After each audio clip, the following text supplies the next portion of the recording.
안녕하세요. 이런 반응은 또 오랜만입니다. 안녕하세요. 네, 제 생각에는요, 이번 방학에 가장 사람이 없지 않을까 생각을 합니다. 늘 있다가 이제 다음 주면 이제 개강 첫 주인데 아마 그때 사람이 또 몰리지 않을까 싶습니다. 날씨는 계속 더운데요. 그래도 가을은 올 것 같습니다. 저희가 하나님의 신실함 의지하고 또 같이 예배를 드렸으면 좋겠습니다. 자, 기도함으로 23일 주일 예배 시작하도록 하겠습니다. 기도하겠습니다. 하나님 감사합니다. 날씨가 참 더웠고 또 덥고 있습니다. 그러나 계절은 신실하게 또 운행하시는 하나님, 저희들에게 가을이라는 또 다른 계절을 허락하실 것 같습니다.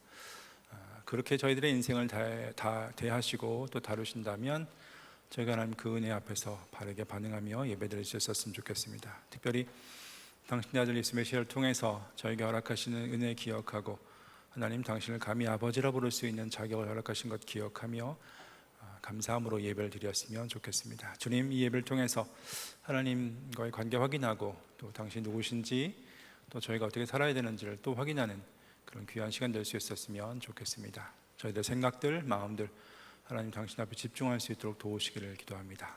예수님의 이름으로 기도했습니다. 아멘. 프레이즈 팀과 함께 같이 찬양하도록 하겠습니다. 할렐루야, 할렐루야.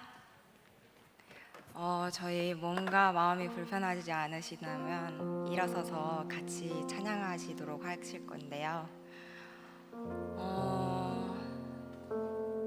우리가 평생 드릴 예배는 많지만 2026년 8월 23일 주일 예배는 오늘 한 번뿐입니다. 우리에게 내일이 있을지 10초 뒤가 있을지 아무것도 모르는 일입니다. 우리가 지금 하나님을 기쁘게 경배하고 하나님을 찬양하면서 정말 기쁜 마음을 가지고 나아가도록 하겠습니다. 찬양하시겠습니다.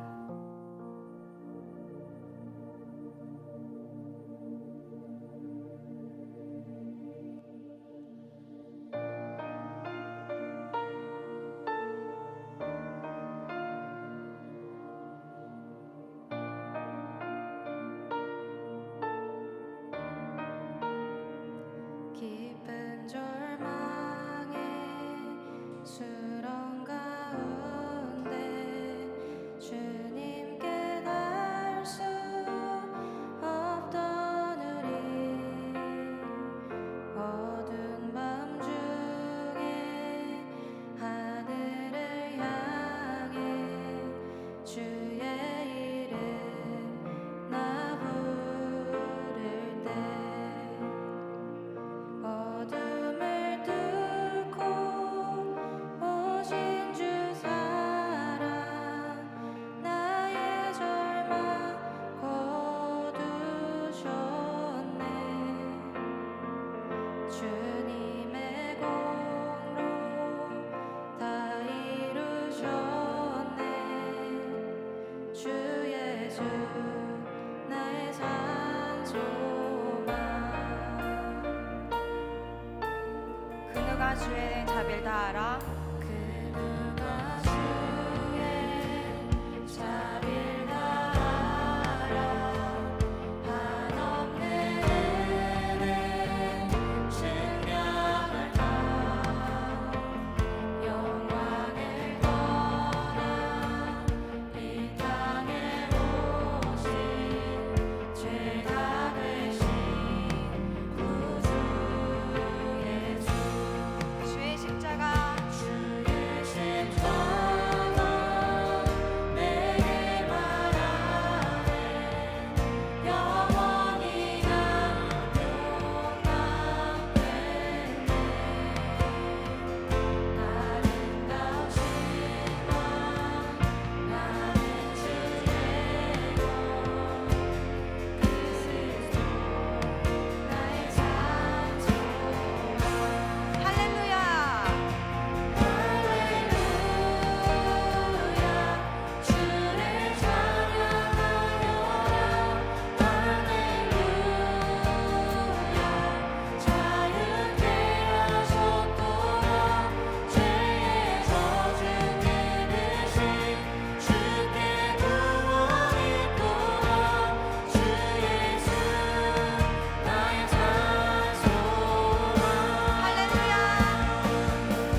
샘솟아나 눈물 골짝 지나갈 때에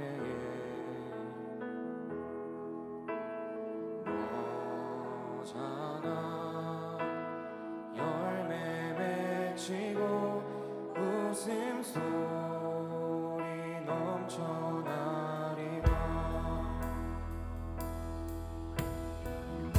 이곳에 생명샘 솟아나 이곳에 생명샘 솟아나 눈물 골짝 지나갈 때에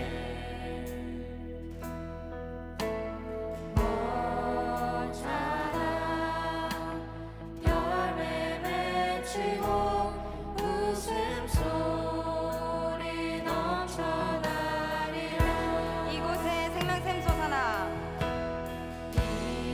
이곳에 생명샘 솟아나 눈물 골짝 지나갈 때에 너잖아 너잖아 열매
왕이신 예수여 오셔서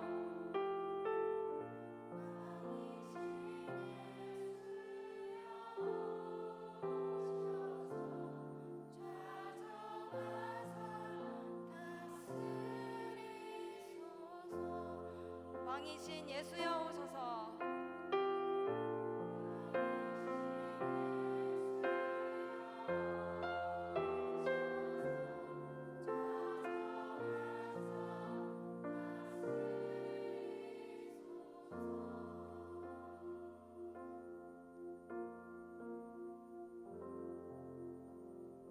아멘. 요드리겠습니다. 사랑과 은혜가 풍성하신 하나님 아버지, 오늘도 우리에게 예배의 자리를 허락하시고 한동의 공동체가 함께 모여 주님을 예배하게 하심에 감사드립니다. 지난 한 주간의 삶 가운데 베풀어 주신 은혜를 온전히 깨닫지 못하고 당연하게 여기며 살아온 우리의 모습을 돌아보게 하시고 평안한 가운데 하나님을 잊고 우리의 생각과 기준을 앞세웠던 모습을 용서하여 주옵소서. 한동의 모든 공동체원들이 하나된 마음으로 하나님의 뜻과 의를 구하게 하시고 서로의 믿음을 지켜주며 부족함을 품어주는 사랑의 공동체가 되게 하여 주옵소서. 한동의 리더들에게 지혜와 힘을 더하시고 자신의 생각보다 주님의 뜻을 먼저 구하며 사랑과 겸손으로 맡겨진 자리를 섬기게 하여 주옵소서.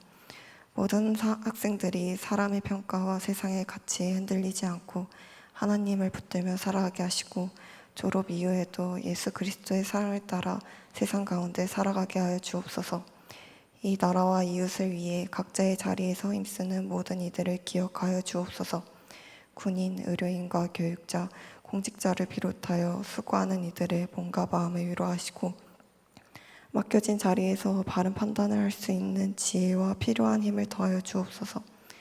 하나님을 알지 못하는 이들의 삶에도 은혜와 평안을 허락하시고 그들이 삶의 가운데 하나님의 선하심을 경험하며 주님의 은혜를 알아가게 하여 주옵소서.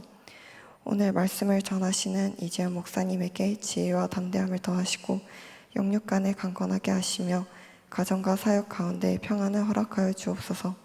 말씀을 준비하고 전하시는 모든 가정 가운데 하나님의 뜻을 바르게 깨닫게 하시고 그 뜻을 온전히 전할 수 있도록 붙들어 주옵소서.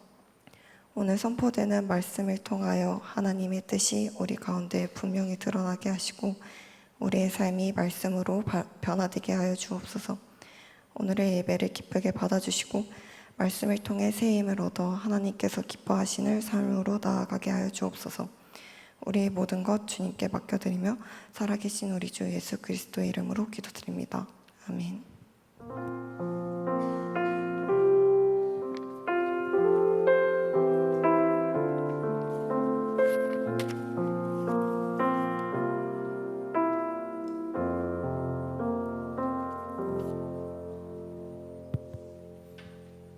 네, 주일 대학 예배 오신 여러분들 주님의 이름 다시 한번 환영합니다.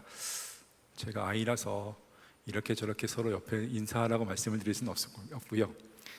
살짝 쑥스럽습니다. 눈을 좀 봐주시겠습니까? 근데 전 이것을 꼭 합니다.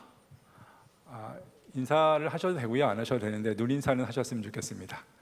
왜냐하면 같이 예배를 드리는 사람이 누구인지 확인하는 게 또 저희 예배의 한 목적 중에 하나 아닐까라는 생각 때문에 그렇습니다. 그래서 사랑합니다라고 얘기하기는 좀 그렇고요. 다시 한번 봐주시겠습니까? 같이 예배드리는 하나님의 백성들입니다. 네, 찬양할까요?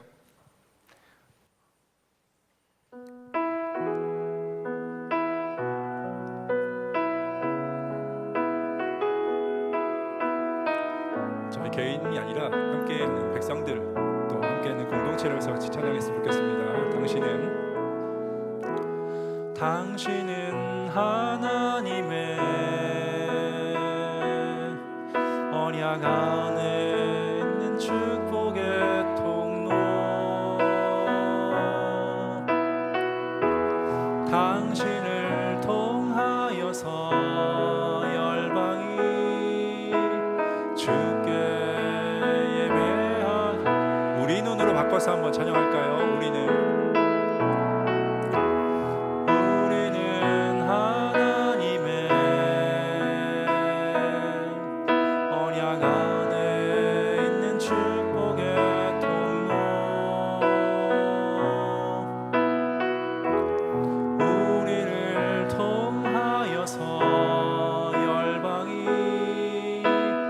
주께 예배하게 되리. 네, 주 앞에서 주 안에서 여러분들 다시 한번 환영합니다. 네, 오늘은 특별한 광고는 없고요. 말씀드렸지만 다음 주면 이제 본격적으로 2026학년도 2학기가 시작이 될 것 같습니다. 아마 토요일부터 학생들이 밀려오지 않을까 싶고요. 지금이 사람들 제일 적을 때인 것 같습니다. 날씨도 지금 한창 뜨거운 것 같습니다. 아무튼 오늘은 8월 개강전 마지막 주일입니다. 그러나 저희는 계속 살아가는 하나님 앞에서의 또 다른 한 주, 또 한 주의 시작입니다. 이거 어떻게 살아야 될지 제가 말씀으로 같이 생각을 하고 고민을 해봤는데 사도행전 16장을 가지고 같이 생각을 해보고 싶습니다. 오늘의 말씀은 사도행전 16장입니다. 1에 40절은 좀 길고요. 11절부터 좀 보도록 하겠습니다. 11절입니다. 좀 깁니다. 11절에서 40절까지인데 네, 제가 한 절 읽고 여러분이 한 절 읽고 그렇게 같이 교독해서 보도록 하겠습니다. 사도행전 16장 11절부터 40절입니다. 제가 먼저 읽겠습니다. 우리가 드로아에서 배를 떠나 사모드라게로 직행하여 이튿날 네아폴리로 가고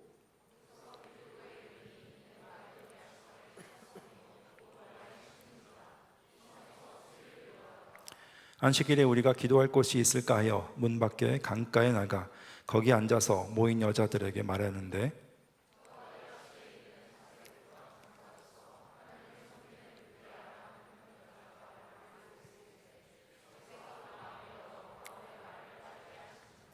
그와 그 집이 다 세례를 받고 우리에게 청하여 이르되 만일 나를 주 믿는 자로 알거든 내 집에 들어와 유하라 하고 강권하여 머물게 하니라.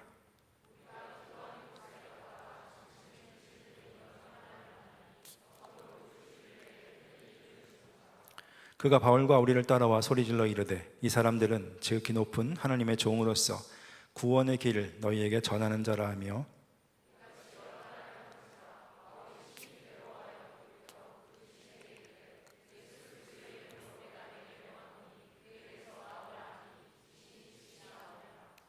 주인의 여종들은 자기 수익의 소망이 끊어진 것을 보고 바울과 실라를 붙잡아 장토로 관리들에게 끌어갔다가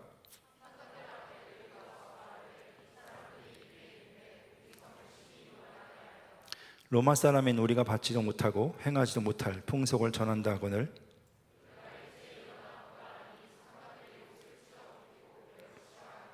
많이 친 후에 옥에 가두고 간수에게 명하여 든든히 지키라 하니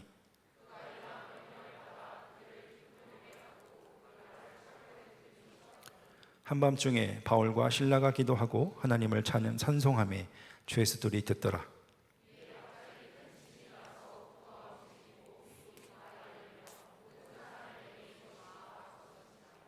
간수가 자다가 깨어 옥문들이 열린 곳을 보고 죄수들이 도망한 줄 생각하고 칼을 빼어 자결하려 하거늘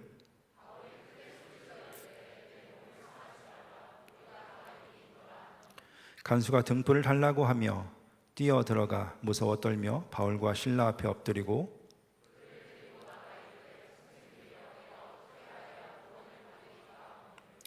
이르되 주 예수를 믿으라 그리하면 너와 네 집이 구원을 받으리라 하고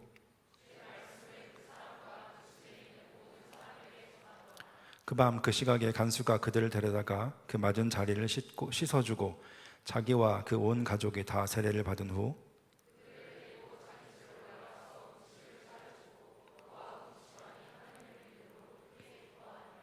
날이 새매 상관들이 부하를 보내어 이 사람들을 놓으라 하니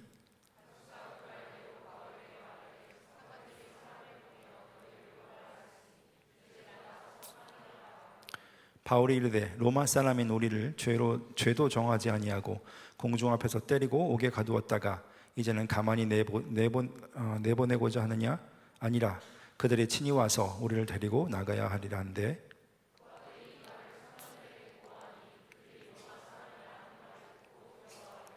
와서 권하여 데리고 나가 그 성에서 떠나기를 청하니 같이 읽겠습니다. 두 사람이 옥에서 나와 루디아의 집에 들어가서 형제들을 만나보고 위로하고 가니라. 아멘.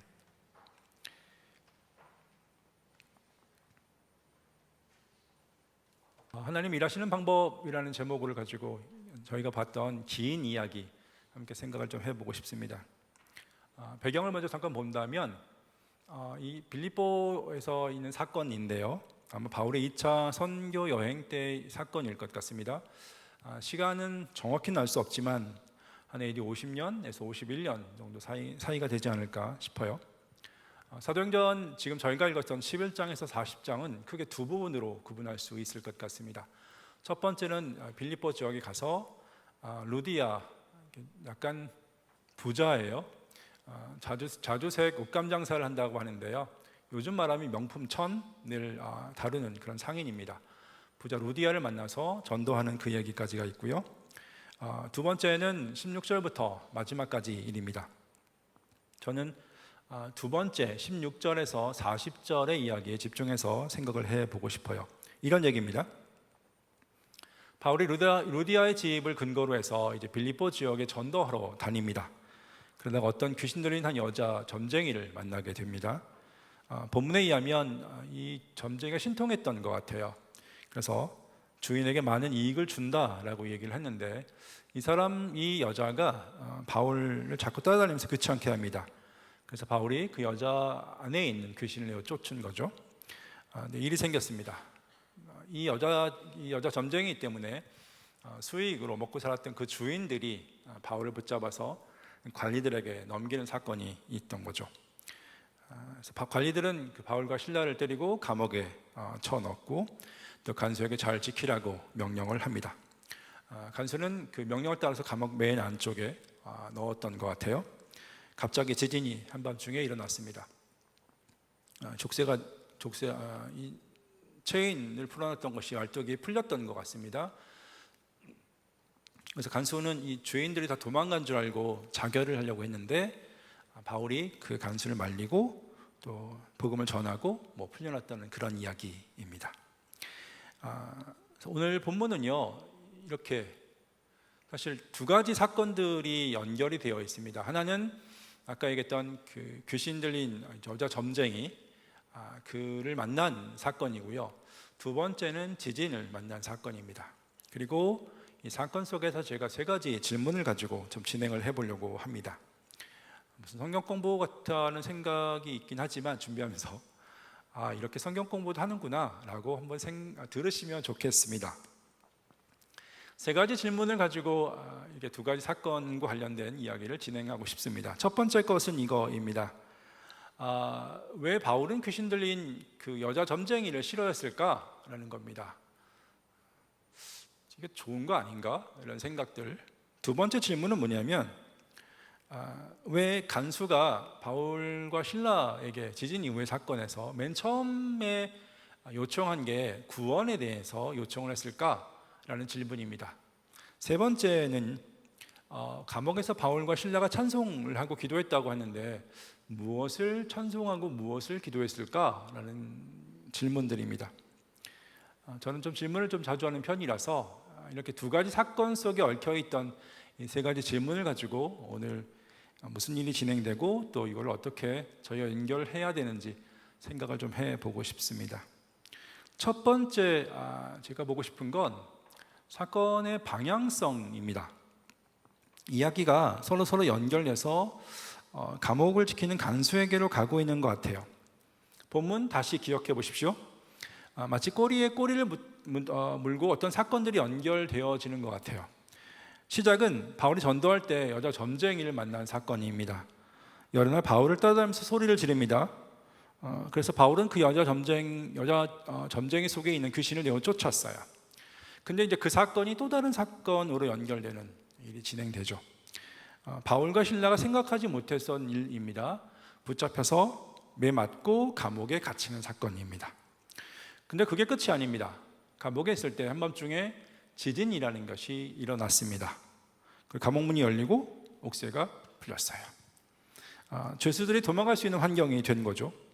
간수가 이 상황을 보고 자결하려고 했습니다. 왜냐하면 23절에 보면 바울과 실라를 넘겨줄 때 잘 지켜라고 당부를 했거든요.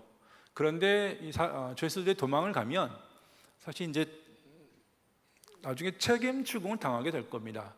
그래서 아마 처형을 당하게 될 건데, 그래서 미리 아마 자결을 하려고 했었던 것 같아요. 근데 바울과 실라가 죽지 말라고 하고 간수는 불을 가지고 들어가서 바울과 실라를 보게 되고, 이제 본격적으로 바울과 실라의 이야기가 진행됩니다. 이렇게 보면 처음에 별로 관련이 없었던 사건들이 모이고, 사건들이 연결돼서 어디까지 가냐면 이 간수를 바울과 실라가 만나는 그 장면까지 진행이 돼요. 마치 나비효과 같은 것을 연상케 합니다. 의미 없는 사건들이 연결돼서 어디로 향해 가는 그런 모습이죠. 그 방향성은 간수를 바울과 실라가 만나는 거기까지 가는 것 같습니다. 두 번째는 이겁니다. 모든 이야기가 감옥에 있는 간수의 구원과 관련해서 진행하는 것 같다라는 느낌을 좀 받습니다. 첫 번째 그 관찰은 모든 이야기가 가서 간수에게 간다라는 것이고요. 두 번째는 그 구체적인 내용이 구원과 관련이 있다라는 겁니다. 이거 관련해서 약간 좀 질문할 것이 좀 있어요. 아까 제가 말씀드렸던 질문인데요. 이 간수가 그 지진 이후에 바울과 실라를 만나서 맨 처음에 말한 게 선생님 어떻게 하면 제가 구원을 받을 수 있습니까? 라는 질문이에요. 약간 이상해요. 약간 이상합니다. 상식적으로 생각한다면 도망가지 않았네, 땡큐 라고 해야 되는 거 아닙니까? 그래서 왜 도망가지 않았어? 라고 얘기를 해야 될 것 같은 그런 분위기인데 갑자기 밑도 끝도 없이 구원에 대한 이야기를 요청합니다. 맨 첫 번째 얘기가 그거예요. 되게 이상해요. 이것을 이해하기 위해서는 이 전에 있었던 사건, 그러니까 점쟁이 여자를 만나는 그 사건을 좀 생각해 봐야 될 것 같습니다. 근데 이것도 좀 이상합니다. 18절에 보면 이 여자가 이야기하는 것 때문에 바울이 상당히 괴롭다는 게 짜증났다라는 얘기입니다. 상당히 짜증났다라고 표현합니다. 뭐라고 얘기하냐면 이 여자가 계속 따라오면서 이 사람들은 지극히 높은 신을 소개하는 거야, 그리고 신의 구원을 소개하는 사람들이야 라고 하는 이야기로, 그러니까 신의 종이라는 이야기를 계속합니다. 근데 이거 문제가 있나요? 하나님의 종이라고 하잖아요. 하나님의 구원을 선포하는 사람이라고 얘기하잖아요. 이게 문제가 있나요? 글쎄요. 근데 더 나아가서요, 이 여자 점쟁이는 꽤 신통했던 것 같아요. 왜냐하면 주인의 소득을 많이 얻게 했다고 얘기한 거 보면 이 귀신 들린 여자의 이야기가 꽤 많이 맞았던 것 같습니다. 그러니까 사람들에게도 신통한데? 라고 생각하고 그 여자 점쟁이가 하는 얘기들에 귀를 기울이는, 자 보십시오, 이런 상황입니다. 그러면 이 여자 점쟁이가 얘기합니다. 저 사람들은 하나님의 종이야, 저 사람들은 하나님의 구원을 전하는 사람이야. 이거 맞는 거 아니에요? 짜증내는 게 아니라 바울과 실라 같은 팀으로 불러서 전해야 되는 거 아닙니까? 아니, 하나님의 종이라고 얘기하잖아요. 하나님의 구원을 얘기하는, 마치 예수님의 길을 먼저 얘기하는 세례요한, 침례요한과 되게 비슷해요. 그러면 오히려 바울이 괜찮아해야 되는 거 아닌가요? 근데 바울은 짜증나고 화가 나서 나중에는 귀신을 내어 쫓았다라는 표현으로 이야기합니다. 왜 그랬을까요? 조금 애매합니다. 근데 사실 이제 이거는 성경의 번역 때문에 벌어지는 현상이라고 저는 생각합니다. 이거 테오스라는 단어인데요, 우리말로는 하나님이라고 번역하고 영어 성경도 이게 대문자 G를 씁니다. God이라는 표현으로 쓰는데요. 사실 이 테오스라는 건 일반적인 신이라는, 그냥 보통으로 신이라는 표현이에요. 히브리 민족에서의 신은 야훼 하나님이니까 그때는 이제 대문자 G를 쓰지만 이거는 보편적으로 쓰는 신이라는 단어입니다. 자, 이 단어를 이해하기 위해서 이 단어가 쓰여지는 문맥이 되게 중요한데요. 빌립보를 잠깐 또 설명을 좀 드리겠습니다. 빌립보 그 도시는요, 로마의 퇴역 군인들이 로마 시민권을 받고 이주해서 만든 그 도시예요. 그래서 성경에서도요, 로마의 식민도시라는 표현으로 표현합니다. 로마의 시민권을 가진 사람들이 많았고요. 그리고 로마의 문화, 그리고 로마의 모든 것이 자랑스러운, 왜냐하면 그 당시 모든 그 지중해 지역은 로마가 통치하고 있습니다. 그런데 로마 시민권을 가지고 있어요. 시민권은 여러 면에서 되게 우대를 받았어요. 함부로 이렇게 매를 맞거나 함부로 감옥에 처하진 않습니다. 그런 면에서 되게 자랑스럽고 자부심을 가지고 있는 그 도시입니다. 문제는 뭐냐면 그곳에 유대인이 별로 없었던 것 같아요. 나중에 랍비문서에 보면 한 10명 정도의 남자 유대인이 있으면 회당을 만들 수 있다라고 합니다. 근데 사도행전 저희 앞부분에 보면 바울이 회당을 찾지 못해서 혹시 강가에서 기도하는 사람이 있을까? 라고 해서 강에 갔다가 루디안을 만난다고 이야기하거든요. 그러니까 유대인 남자가 별로 없었다라는 겁니다. 다르게 말하면 유대인이 별로 없는 도시 환경, 그게 빌립보입니다. 다시 말하면 빌립보에 있는 대부분은 로마 시민권을 가지고 있는 비유대인이고요. 그리고 마케도니아, 그리스 사람이 있었겠죠. 그리고 로마 시민까지 가진 비유대인. 자, 이런 상황에서 지극히 높은 신, 하나님이라는 표현 말고 이거 데오스, 신이라고 이야기한다면 그들은 자기들이 익숙하게 알고 있는 제우스를 생각했을 것 같습니다. 제우스예요. 제우스. 그리스 반도에 있으니까. 그래서 이 여자 점쟁이가 이야기하는 것, 하나님이라는 표현 번역은 적절하지 않은데 이렇게 번역하면 됩니다. 저 사람들은 지극히 높은 신의 종이야. 그래서 그 신의 구원을 전하는 사람이야 라는 이야기입니다. 물론 이 여자 점쟁이는 유대교의 하나님, 야훼 하나님을 이야기했을 것 같아요. 그런데 듣는 청중의 입장에서는 야훼 하나님이라 생각할 수 있는 그런 단서가 전혀 없습니다. 그 얘기를 들을 때마다 무슨 생각을 하냐면 제우스를 이야기하는 거구나. 저 사람은 제우스의 신들의 종들이네. 그리고 저 사람이 이야기하는 것은 제우스가 전해주는 구원에 대한 이야기네 라고 생각을 했다라는 겁니다. 바울에게서 상당히 짜증나는 상황입니다.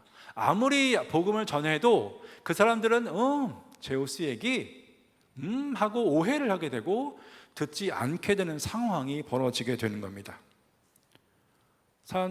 바울이 참다 복음이 전해지지 않을 것 같으니까 드디어 그 여자 속에 있는 귀신을 내어 쫓은 겁니다.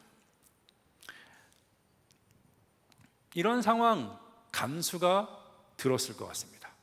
자, 바울과 실라를 데려옵니다. 얘네 왜 왔어? 이런저런 일을 얘기했겠죠. 21절 보면 이런 죄목으로 그들을 감옥에 넣습니다. 뭐냐면 로마 사람들이 들을 수 없고 받으면 안 되는 이상한 이야기를 전하는 놈들이야. 이렇게 이야기합니다. 이해했겠습니까? 간수가? 뭔데? 점쟁이 얘기를 했겠죠. 이렇게 했는데 이렇게 해서 이렇게 됐어. 알았어 라고 간수가 들었겠습니다. 처음에 간수가 그 이야기를 들었을 때 아무런 별로 의미가 없었겠죠.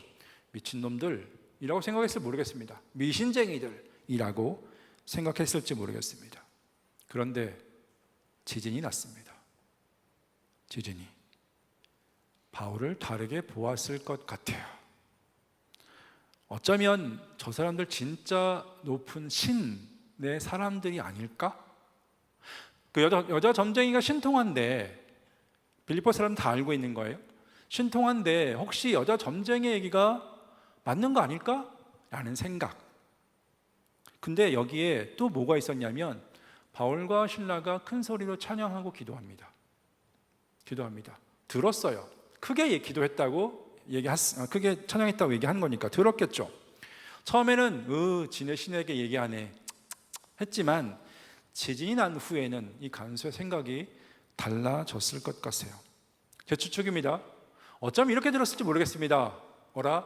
저 사람들이 기도해서 찬양해서 지진이 난 거 아니야? 라고 간수는 생각했을 것 같아요.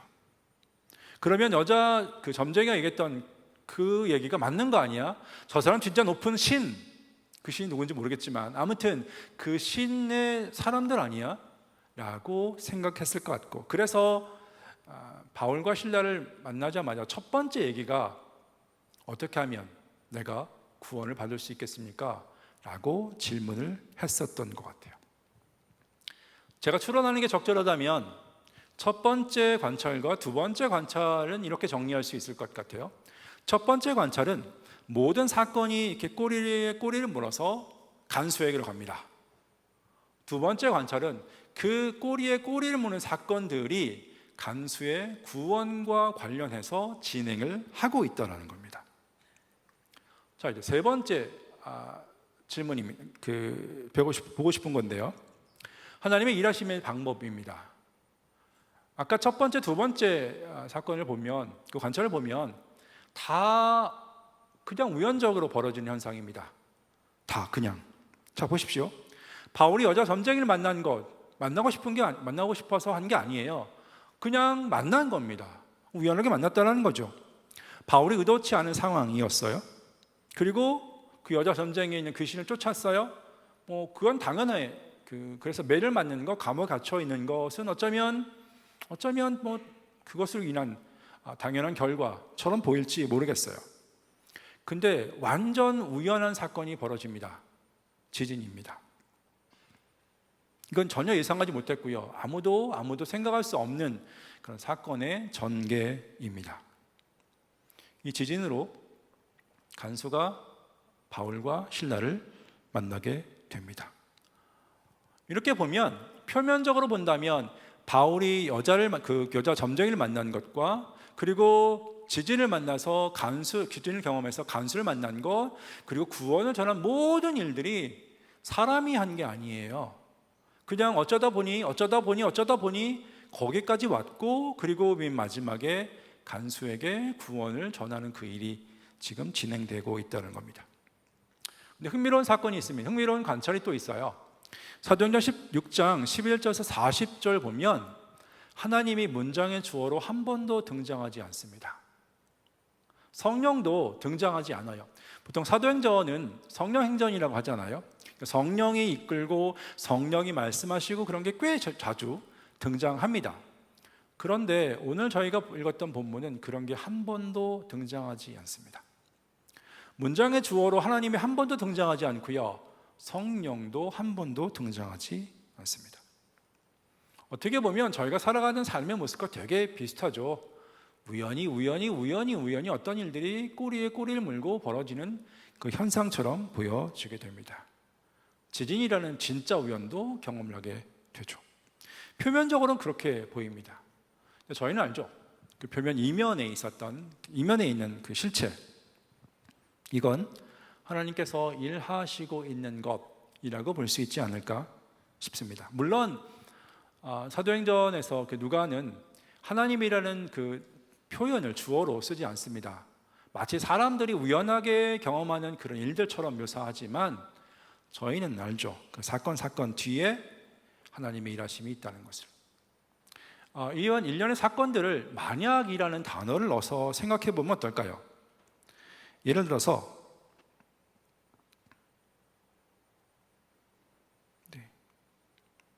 만약에 바울이 그 여자를 만나지 않았으면 아무런 일이 일어나지 않겠죠. 만약에 지진이 일어나지 않았으면 아무런 일이 일어나지 않습니다. 만약에 간수가 자살하는 것을 조금 늦게 만났다면 그 간수 죽었을 거 아니에요.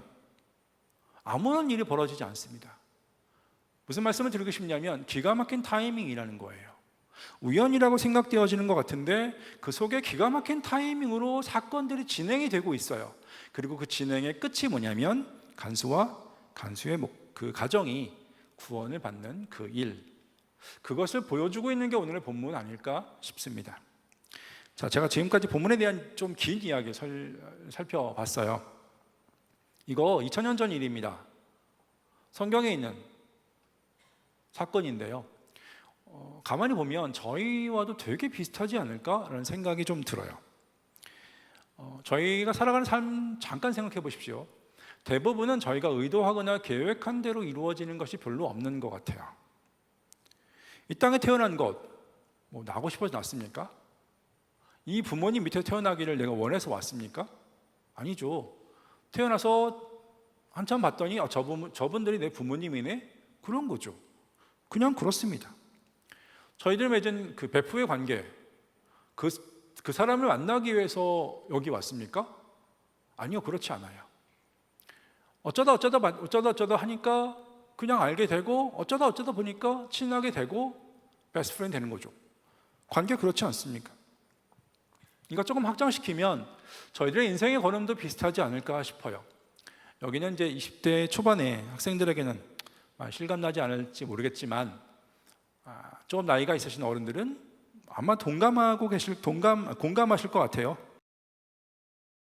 살아온 길, 살아온 삶 가만히 보면 저희가 열심히 해서 무엇을 만들어서 계획한 것이 성취된 것보다 우연하게 되어진 상황이 훨씬 많아요. 그렇지 않습니까? 그 과정에서 바울이 경험했던 매 맞는 것, 감옥에 가는 그 부정적인 경험들도 있었고요. 그 과정에서 감사한 경험도 있습니다. 아무튼 이랬든 저랬든 내가 의도하고 계획한 것보다 훨씬 더 많은 것은 우연하게 주어지는 상황들의 연속인 것 같다는 느낌 많이 받습니다. 근데 하나님의 자녀는 다른 관점으로 봐야 되겠죠. 그 우연한 과정의 연속 속에 하나님 그분의 열심이 있는 겁니다. 보이지 않습니다. 그러나 여전히 그분은 당신의 열심으로 당신의 선하심을 사람들에게, 특별히 당신의 백성들에게 드러내시는 그 과정들이 있다라는 겁니다. 물론 표면적으로는 계속해서 보여주는 것은 우연의 연속이지만 밑바닥에 하나님의 열심의 모습이 있다라는 겁니다. 자, 이제 제가 보고 싶은 네 번째는 이겁니다. 자, 그럼 우리는 어떻게 하면 좋을까요? 라는 것입니다. 우리는 우연이라는 그 껍데기 속에 하나님이 열심히 들어있다면 우리는 어떻게 하면 좋을까요? 저는 이것을 위해서 세 번째 질문이었던 바울이 그 감옥에서 찬송하고 기도했었던 그 내용이 뭘까를 생각을 해보고 싶어요. 자, 바울은 뭘 찬송하고 무엇을 기도했을까요? 지금 억울하게 매맞고 감옥에 갇혀 있는 상황입니다. 무엇을 기도했을까요? 아픈 것에 대해서, 억울함에 대해서 호소했을까요? 뭐 그럴 수 있죠. 감옥에서 석방되게 하기 위해서 기도했을까요? 뭐 그럴 수 있죠.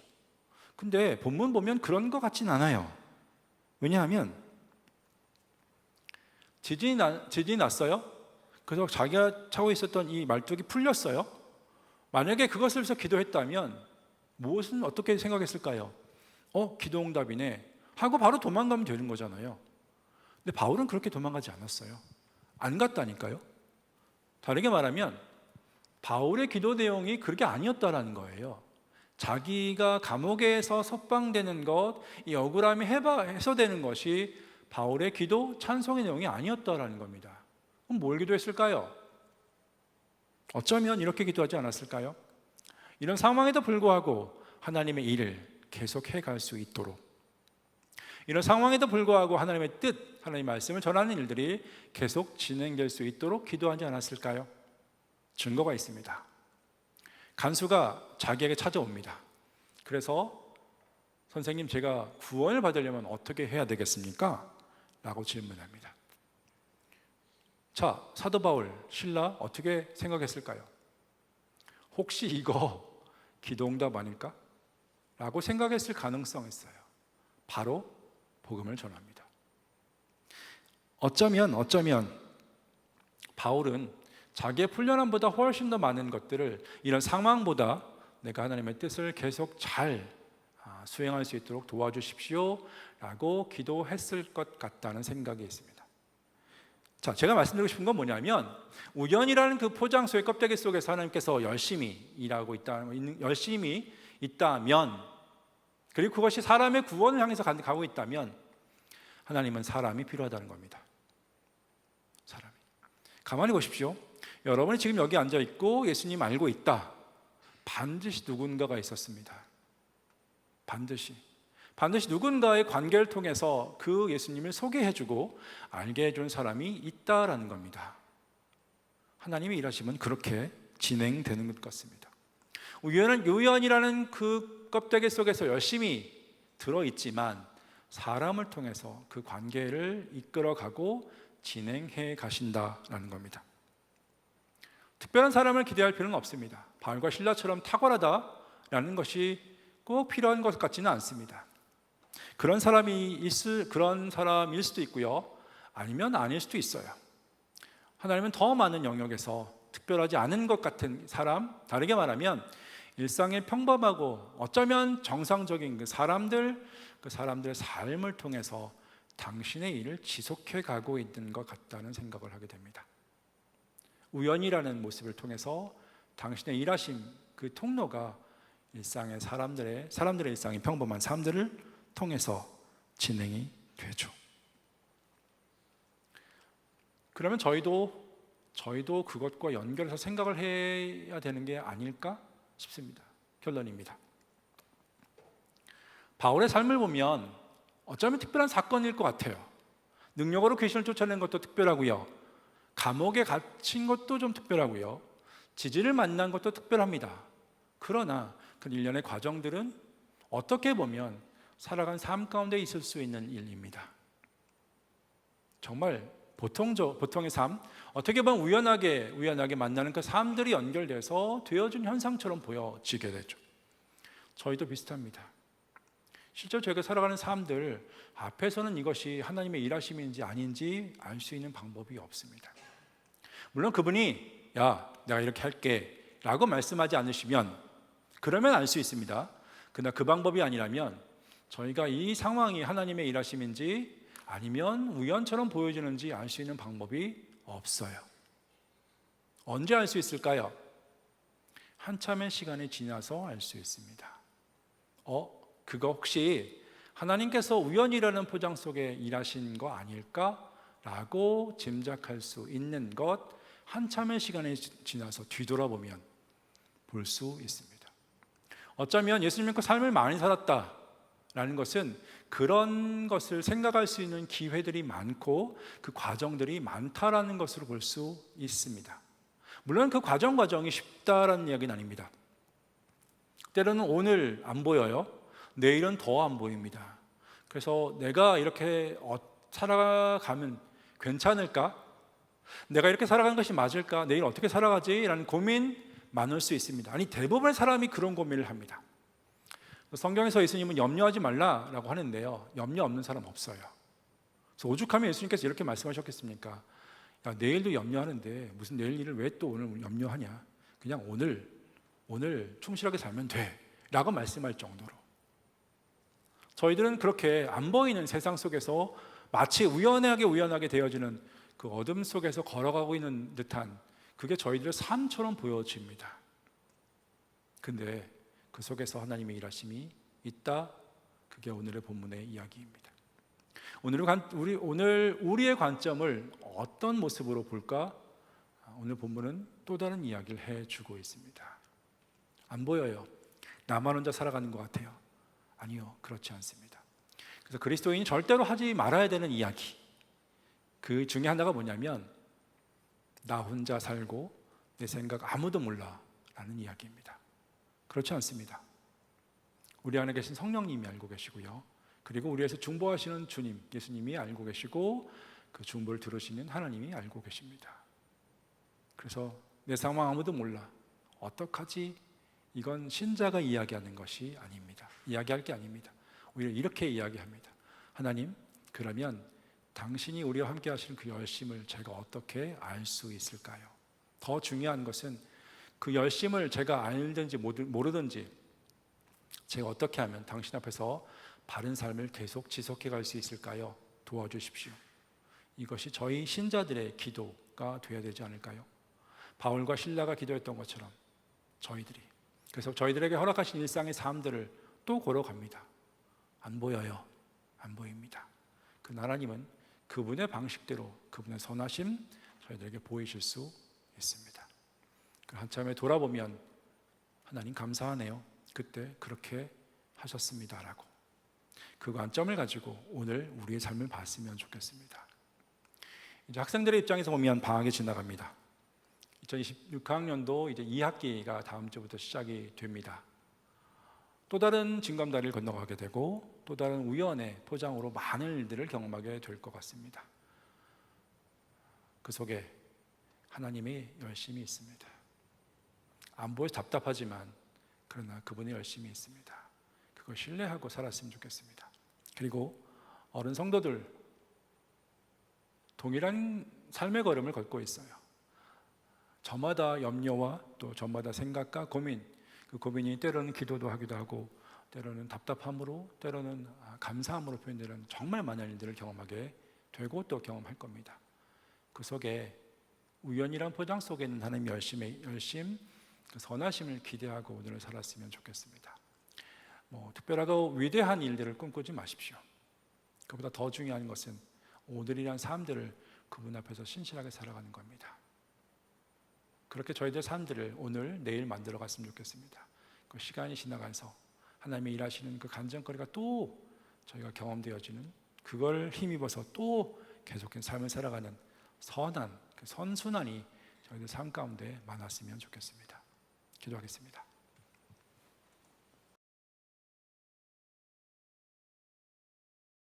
잠깐 감사의 기도를 드려보지 않으시겠습니까? 지금의 삶이 어떤지 모르겠습니다. 때로는 답답한 상황일 수도 있고요. 때로는 이렇게 하는 것이 맞나? 라고 하는 상황일 수도 있고요. 아니면 감사하는 상황일 수 있습니다. 안 보여요. 그럼에도 불구하고 그 속에 하나님의 일하심이 있습니다. 지나온 삶이 그랬다면 지금도 그렇게 하시고요. 앞으로도 그렇게 하실 것 같습니다. 그것을 믿음으로 미리 감사해보는 삶들을 감사하는 기도 드려보는 것 어떨까요? 안 보이지만 여전히 함께 하심에 감사하고, 그리고 나중에 확인하게 돼서 감사할 것 미리 감사합니다. 그리고 지금 한 당신 앞에서 바르게 잘 살아갈 수 있도록 도와주십시오라고 잠깐 기도해 볼까요? 기도하겠습니다.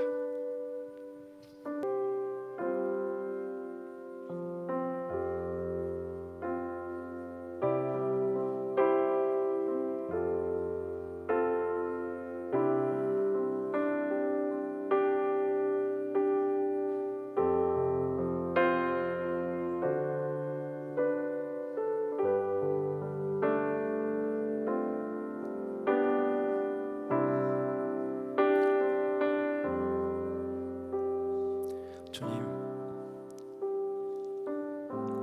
믿음으로 살아간다고 하는데 진짜 믿음이 필요한 것 같습니다. 안 보이기 때문에 그렇습니다.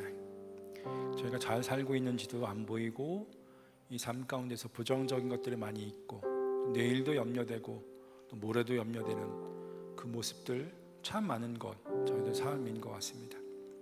믿음으로 버티고 믿음으로 견딘다고 하는데 하나님, 진짜 당신의 도우심이 필요한 것, 저희들 살아가는 신앙생활의 걸음인 것 같습니다. 하나님, 사도 바울의 그 일들을 통해서 또 저희가 우리의 삶으로 연결하고 싶습니다. 저희도 보이진 않지만 여전히 이면에서 일하시고 정말 열심히 일하시는 당신의 선하심을 기대하며 살아갈 수 있도록 도와주십시오. 그래서 하나님의 바른 그리스도인으로 이 땅 가운데서 생명의 통로가 되는 것, 하나님이 소중히 여기고 사람들 귀하게 여기는 그 삶으로 잘 살아갈 수 있도록 도우시기를 기도합니다.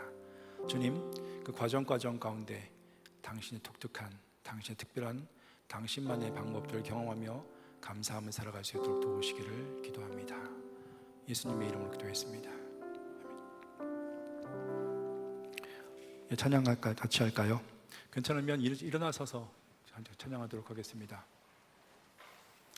이 찬양은 파니 제이 크로스비라는 시각장애인이 쓴 찬양입니다.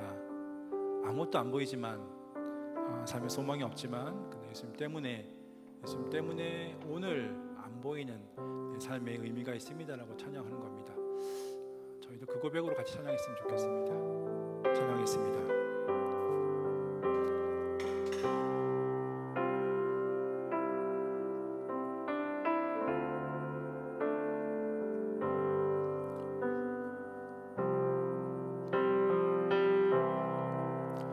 예수로 나의 구주 삼고, 조금 빠르게 하겠습니다. 성령과 피로 사람으로서 거듭나니 이 세상에서 내 영혼이 하늘의 영광 누리도다. 이것이 나의 간증이요 이것이 나의 찬송일세. 나 사는 동안 끊임없이 구주를 찬송하리로다. 온전히 주께 맡긴 내 영 사랑의 음성을 듣는 중에 전사들 왕래하는 것과 하늘의 영광 보리로다. 이것이 나의 간증이요 이것이 나의 찬송일세. 나 사는 동안 끊임없이 구주를 찬송하리로다. 주 안에 기쁜 의림으로 마음의 풍랑이 잔잔하니 세상과 나는 강도 덮고 구속한 주만 보이도다. 이것이 나의 간증이요 이것이 나의 찬송일세. 나 사는 동안 끊임없이 구주를 찬송하리로다. 기도하겠습니다. 주님이 찬양의 가사처럼 아니 이 찬양의 고백처럼 저희 삶이 보이지 않는 그런 우연의 연속인 것처럼 보이지만 그 속에 있는 하나님 의지하며 다른 모습으로 다른 걸음으로 살아갈 수 있도록 도와주시길 기도합니다. 늘 긍정적이진 않지만 그럼에도 불구하고 늘 선하게 저하시는 하나님 당신을 의지하며 하나님의 바른 백성의 걸음을 잘 걸어갈 수 있도록 도우시기를 기도합니다. 저에게 허락하신 삶 당신 것임을 고백하며 작은 부분을 다시 드립니다. 하나님, 당신 물질 드리는 것을 넘어서 저희들 삶이 당신 것인 것을 고백하는 그 삶의 걸음이 될 수 있도록 도우시고 주님 그것을 통해서 당신께서 또 다른 사람들에게 구원을 드러내는 귀한 일들 행해 주셨으면 좋겠습니다. 이제는 저희를 참 사랑하셔서 이 땅에 오신 예수 메시아의 은혜와 아들을 보내셔서 우리를 얼마나 귀하게 여기시고 선하게 대하시는지를 보이신 하나님의 사랑과 우리 안에서 당신 사람으로 조금씩 귀하게 만들어 가시는 성령님의 일하심이 우연이라는 껍데기 속에 담긴 하나님의 선하신 열심을 기대하며 오늘을 충성스럽게 살기를 다짐하는 여기 있는 모든 당신의 백성들 위해 한동위의 한국의 교회들 위해 이제부터 영원토록 함께 하시기를 간절히 축원하옵나이다. 아멘.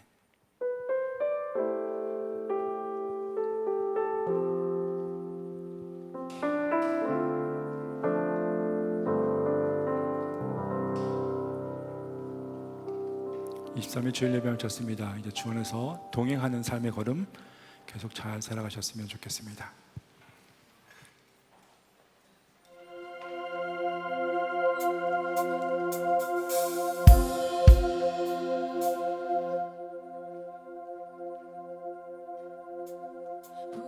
보라주니 구름 타시고 나팔 불빛 다시 오시네. 모두 외치세. 이는 은혜의 해니 시온에서 구원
할렐루야.